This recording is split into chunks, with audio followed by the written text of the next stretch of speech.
Hello there, you're watching our television. This is Daily Business. I am Pamudha Katagampala. Let's have a look at the headlines. Tax revenue grows despite economic contraction. Government focuses its envoys on economic diplomacy. Welcome back, you're watching Daily Business. Now let's have a detailed look at today's stories. Now, tax revenue has grown by 331 billion rupees to 1.28 trillion rupees in the first 9 months of this year. The high growth despite the economic contraction has been attributed to the new taxes. Non-tax revenue increased to 165 billion rupees from 99 billion rupees. As of June, the increase was 63%. Total revenue rose to 1.45 trillion rupees in the first 9 months of 2022. Analysts expect overall government revenue in 2022 to be much better, especially with new taxes and levies coming into force on the 1st of October. On the other hand, the economy is forecast to contract 10% in 2022.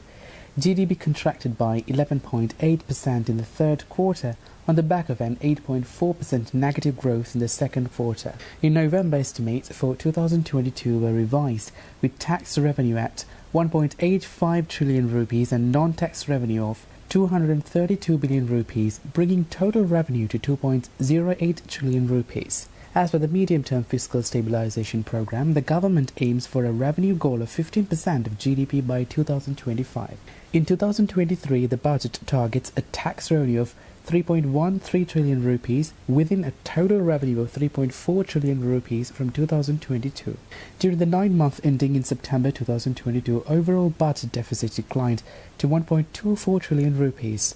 Domestic financing fell to 1.3 trillion rupees as against 1.4 trillion rupees. Meanwhile, foreign financing recorded a new repayment of 59.1 billion rupees.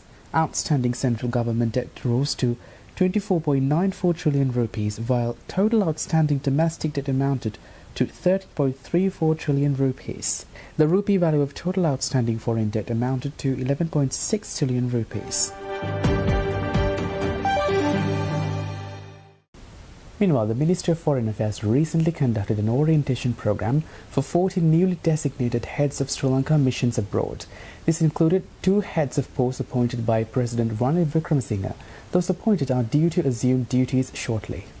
The Foreign Minister welcomes the appointment of a large number of career diplomats as heads of mission. 12 of the new heads of mission designate and 1 head of post are members of the Sri Lanka Foreign Service. In addition, Ambassador Designate to Indonesia, Admiral Jainath Colombage, Ambassador Designate to the UAE, Uday Indraratna, and Consul General in Melbourne, Sandit Samarasinghe, have also been appointed. The orientation program was inaugurated by the Minister of Foreign Affairs Ali Sabri, who highlighted the current priorities of Sri Lankan missions and foreign policy challenges. Foreign Secretary Aruni Vijayawardene emphasized the leadership role of heads of mission in achieving the goals and objectives of the country. The orientation program included discussions on economic, political, security, cultural and consular matters and field visits to the northern province as well as other government entities. The ambassadors designate presented their strategies for their term of office at a panel discussion attended by Foreign Minister Ali Sabri, State Minister of Foreign Affairs Tharaka Balasurya and Foreign Secretary Aruni Vijayawardene. The heads of mission designate paid a courtesy call on Prime Minister Dinesh Gunawardena and will pay a courtesy call on President Ranil Wickremesinghe in due course.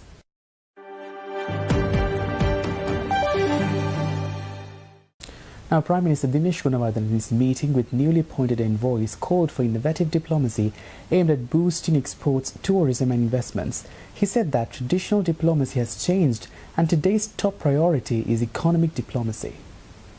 Addressing 16 newly appointed ambassadors and high commissioners at the Temple Trees, the Prime Minister urged them to work towards attracting investment, promoting export and tourism.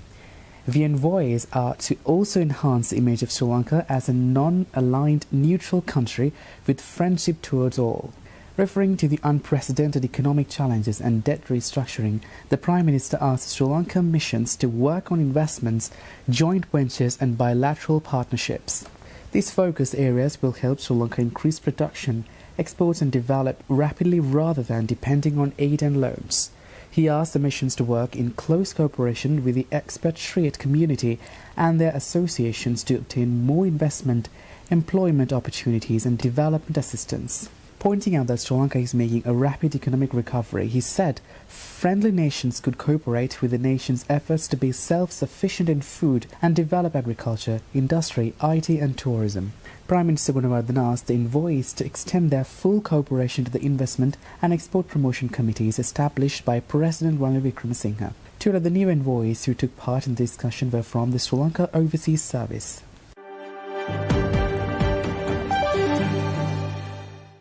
See you soon with more stories after this short commercial break.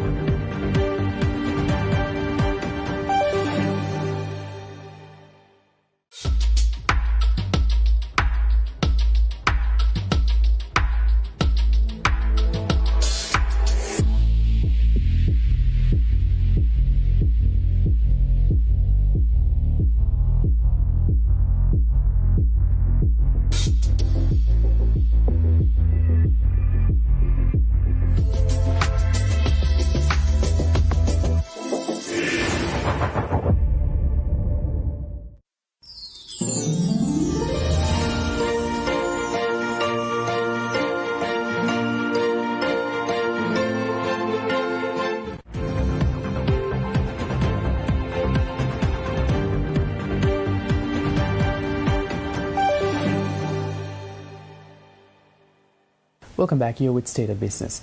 Now, cement use from both local production and imports, which acts as a close proxy for the construction sector and overall economic dynamism, slumped in the first 9 months of 2022. Sri Lanka's economy shed 11.8% of output in the third quarter from a year ago, bringing the 9-month contraction to 7.1%. The construction sector slumped 33.2% in the quarter, logging its fifth straight quarterly decline and the worst in years. In the 9 months, the sector declined 16.9% over the same period in 2021. Meanwhile, cement use fell 44.2% in September, bringing the 9-month decline to 3,782,000 metric tons from the same period last year. In the corresponding period of 2021, total cement use was 5,390,000 metric tons, even amid shortages from the second half of the year due to the dollar crisis, restrictions on imports and maximum price. Local cement production also declined 22.4% to 2,566,000 metric tons, clearly reflecting the sharp slowdown in overall construction activity. Construction has been one of the leading sectors driving the country's post-war economic boom. However, public investment in infrastructure projects which failed to generate the expected returns to service foreign loans was cited as one of the main reasons for the collapse of the economy. Thus, the government had to assume more debt to repay existing loans, raising state borrowings to unsustainable levels.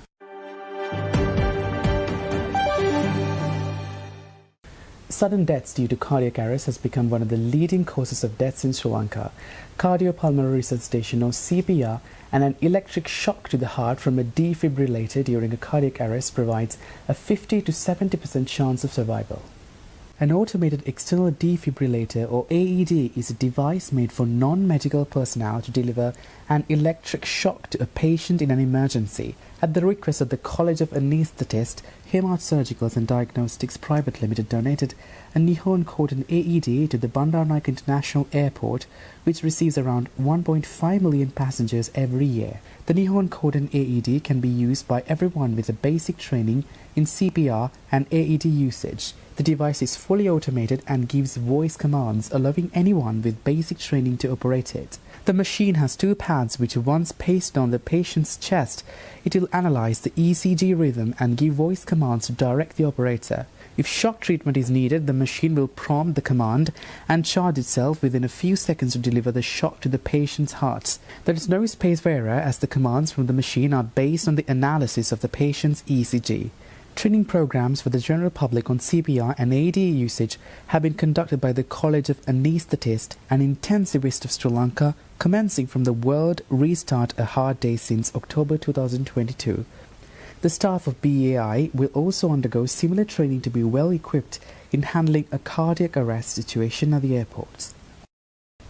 Speaking aviation, Chairman of Airport and Aviation Company Private Limited, retired Major General G.A. Chandrasiri, and Managing Director of Hema Surgicals and Diagnostics, Jude Fernando, commented on the significance of the donation. This particular machine definitely will support us in future for our medical requirement at the airport. And per day, ladies and gentlemen, as it is, there are more than 15,000 passengers using this airport daily. Actually, it is increasing. So we found at certain times there are certain issues.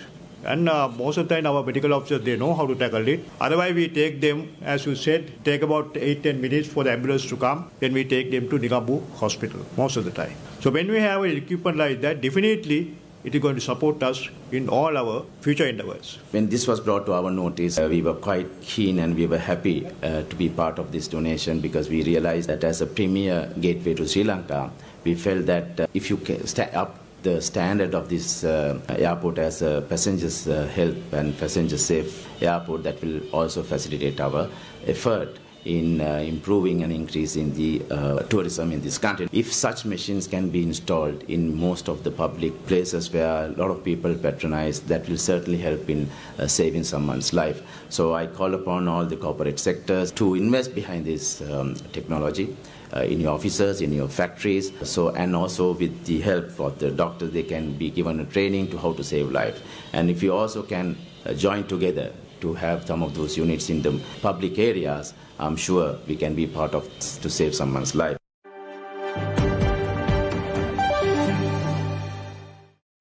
Stay tuned for the stock update.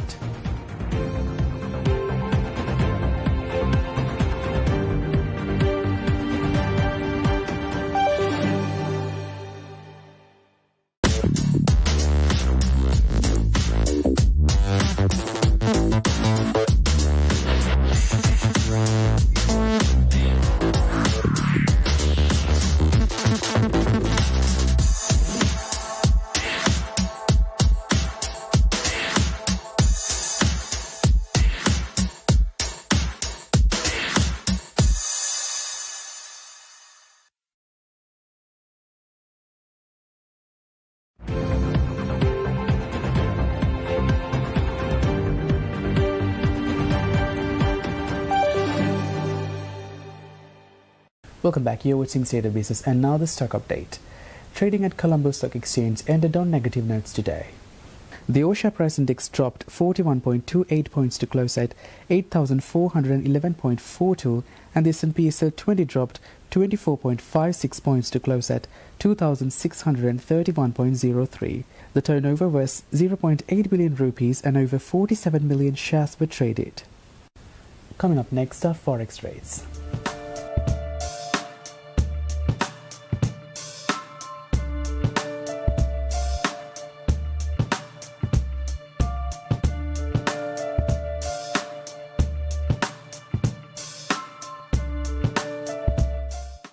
And that's a wrap from today's edition of State of Business. For this and more, subscribe to our channel on YouTube and follow us on Facebook. Thanks for watching. Bye-bye.